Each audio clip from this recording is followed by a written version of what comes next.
Essa saída da Ford, ela tem várias dimensões para a gente analisar. Primeira delas, né, a origem. Por que a Ford estava onde estava? Né, na Bahia e tudo mais. Por uma distorção que os economistas chamam de guerra fiscal, os estados oferecem incentivos e as empresas tomam as decisões baseadas nesses incentivos em vez de em critérios econômicos como logística, mão de obra qualificada, etc. Mercado consumidor, proximidade. Então, a Ford já estava num lugar que é questionável, né? Mas tudo bem, o ACM conseguiu isso e isso foi politicamente muito importante para ele e tudo mais. Segundo aspecto, a crise estrutural pela qual passa a indústria automotiva. Né? Vale lembrar, sendo bolha ou não, que a Tesla vale hoje, em valor de mercado, mais do que todas as outras montadoras juntas, o que é um tanto bizarro. Né? Mas essa é a verdade. Então o mercado está indo numa direção e a Ford estava em outra. Mais uma coisa, né? Dentro da indústria automotiva, a própria Ford é uma marca que vem sofrendo muito por erros particulares. Então, se a indústria já está sofrendo, ela dentro da indústria sofre mais por incompetência, por erro de decisão, de estratégica e tudo mais. Então, em 2018, a revista Quatro Rodas, especializada nesse assunto, já tinha uma reportagem mostrando que a Ford decidia parar com a fabricação de carros de passeio nos Estados Unidos e que isso iria afetar a produção brasileira. Né? Então, já começa aí. Outra notícia ligada a essa crise estrutural da Ford. Ela decidiu sair da Austrália, onde ela estava há mais de 90 anos. Isso também não tem nada a ver com Bolsonaro ou com crise conjuntural brasileira. Então, o problema da Ford é muito mais estrutural do setor e dela do que qualquer outra coisa. A Ford recebeu subsídios do governo Obama na crise de 2008 e, graças a isso, ela sobreviveu. No Brasil, ela vivia à base de subsídios. Então, já mostrava também que ela não tinha condições de andar com as próprias pernas. Tá? Então, quando você leva tudo isso em conta, você percebe que a narrativa que criaram para tentar culpar o governo Bolsonaro pela saída da Ford é uma narrativa sem pé nem cabeça, produzida por oportunismo político. Como vem sendo tudo feito desde o começo da gestão Bolsonaro. Né? E que boa parte da mídia aceita de bom grado porque odeia o governo Bolsonaro.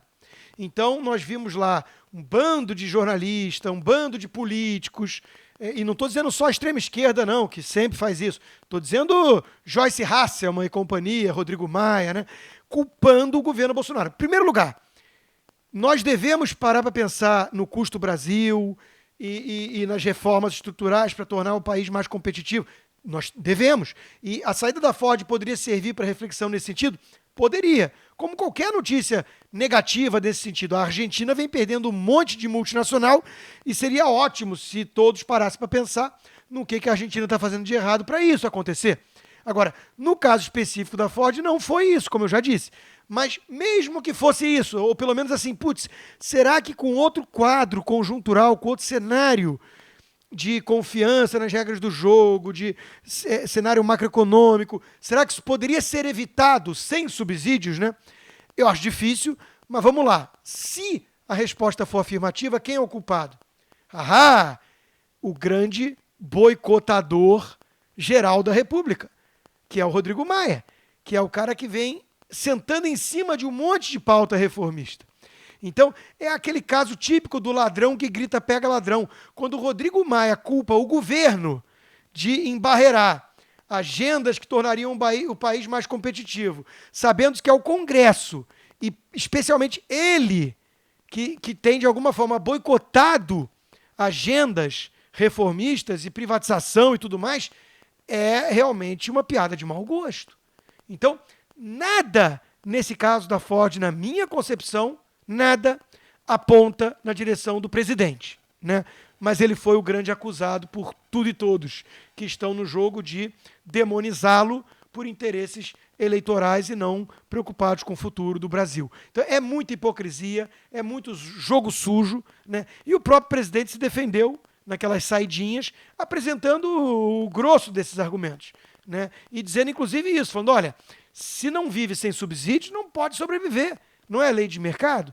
né? Então, é curiosíssimo que ele teve que defender ali a doutrina liberal, dando aula, né, para muitos supostos liberais, que na prática são esses tucanos e democratas que estão de mãos dadas com PT e PSOL para tentar derrubar o Paulo Guedes, né? Então, é tudo muito insano quando a gente para pensar. Mas a saída da Ford não tem o DNA do presidente Bolsonaro na cena do crime. É um problema muito mais estrutural da indústria e da empresa do que qualquer outra coisa, e mesmo quando a gente vai olhar a conjuntura econômica do país e política, tem muito mais responsabilidade essa turminha isolacionista, tucana, hipócrita, do que o próprio governo.